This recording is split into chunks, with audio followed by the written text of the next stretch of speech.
আসসালামু আলাইকুম। বাওয়াল খামার বাড়ি চ্যানেলের পক্ষ থেকে সবাইকে শুভেচ্ছা ও অভিনন্দন। আমি এখন আপনাদের কাছে নিয়ে আসছি নতুন আরেকটি ভিডিও চীনা হাঁস সম্পর্কে। আপনারা যারা বাসা বাড়িতে চীনা হাঁস পালন করতে চান তারা মাংসের জন্য চীনা হাঁস পালন করতে পারেন।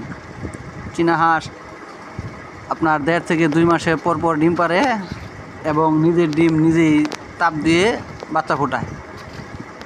যত্ন সহকারে চীনা হাঁসগুলি পালন করা পারলে আপনার বাড়িতে মাংসের চাহিদা পূরণ করে বিক্রয় করতে পারবেন।